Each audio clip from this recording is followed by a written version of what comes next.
Welcome back everyone. In this video, we've got a tri-tip steak. We're going to do something different with it today. We're going to smoke it like a brisket and see how it turns out. So whatever barbecue you're using, set it up for some indirect cooking. Today we're going to be using the Weber kettle and we're going to be using the snake method. We'll quickly run through it, but if you want to see a more in-depth snake method, I'll link a video in the description for you to see. So we'll get started on this barbecue setup. Right, so in preparation, open up our lid vent completely, take our lid off, and our cooking grate, and then you want to get some briquettes and set them up in a domino fashion. We're going to be using a 2x2 stack because these briquettes are quite small. If you're using larger briquettes, you can probably go 2 on the bottom and then just 1 on top through the middle like so when we get to our second stack.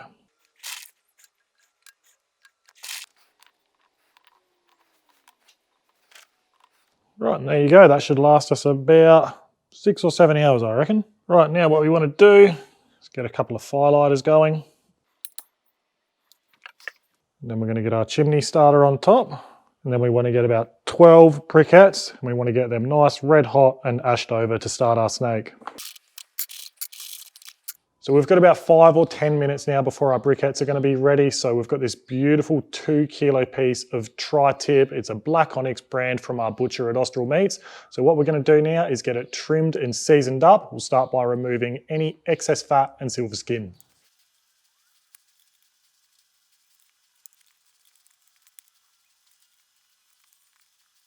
So once your tri-tip's trimmed, you really want to take note of the way the grain is running in this cut. It's a really interesting cut. So as you can see, the grain is running like so in that piece, and then it actually starts turning as we get deeper into the cut. So when we cut this later on, we're going to start cutting it like so, and then we're going to be turning our knife as we cut it because we want to always be cutting against the grain. So it's definitely something you want to take note of for when we're slicing it later on once this thing's done.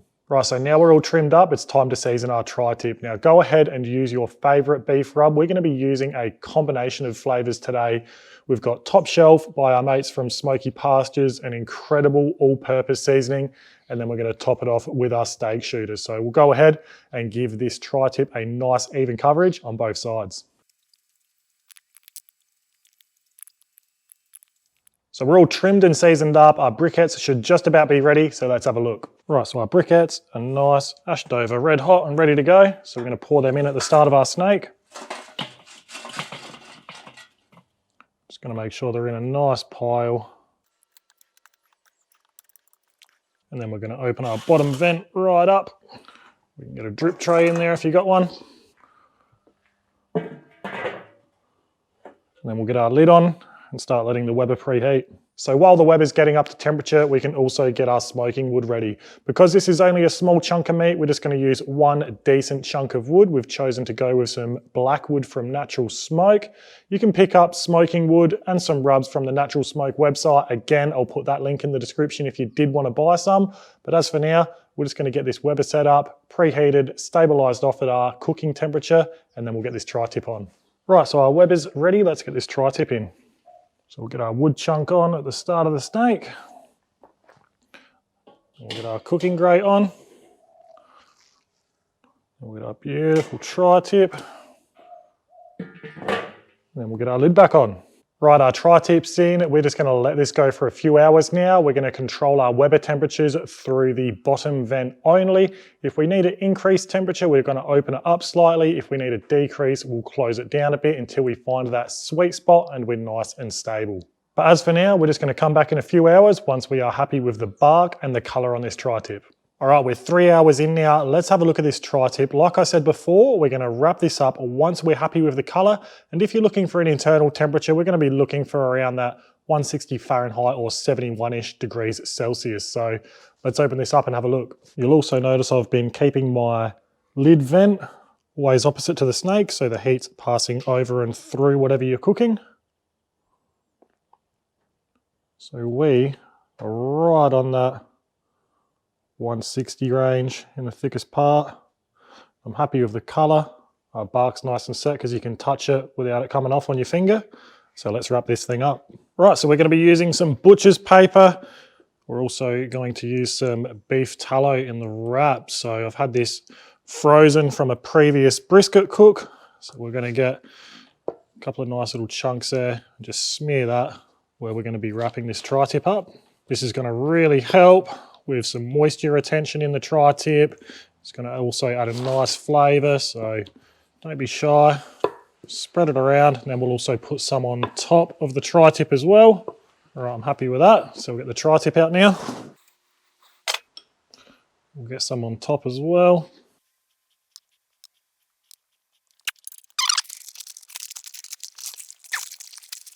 And we'll get it back in the Weber. All right, now our tri-tip's back in. We're just going to treat it like a brisket, and we're just going to let it go until it's probing tender around that 205°F or 96° internal mark. We are getting some rain starting to set in, so I do apologise if you're picking any of that up. But as for now, we're just going to come back in a few hours. If you've got a meat probe, chuck one of them in, and we'll be back once we are happy with our probe tenderness. All right, it is absolutely pouring with rain, so I do apologise for the audio. But we have hit our target internal, so we're going to unwrap it and have a probe around and feel for the probe tenderness.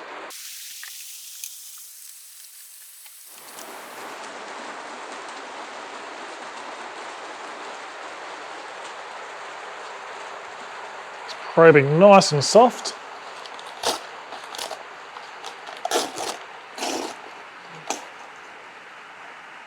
Oh yeah, that's probing absolutely beautiful. All right, so I'm just going to leave this tri-tip unwrapped for about 5 minutes just to let it steam off so we stop that cooking process. Once we've given it 5 minutes, we are going to wrap it back up and let it rest in an esky until we're ready to slice and serve it in a couple of hours. So we'll come back soon. All right, it's been about an hour and a half. We've got a break in the rain, so let's slice this up and have a taste. Now just remember to be cutting across the grain. All right, let's have a look.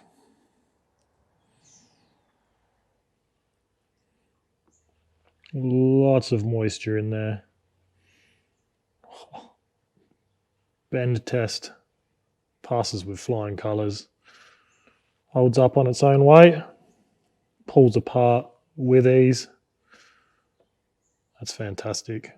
Right, let's have a taste. Right, I'm very excited to see what this tastes like. That is, the texture feels really, really good. Wow.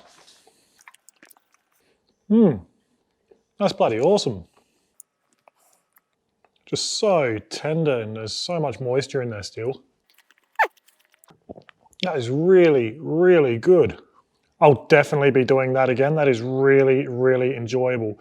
Not quite as good as that perfectly cooked brisket, but wow, for a small chunk of meat, it was done in about 6 hours in total. So much moisture in there, amazing texture, beautiful flavour. Wow, really, really happy with that.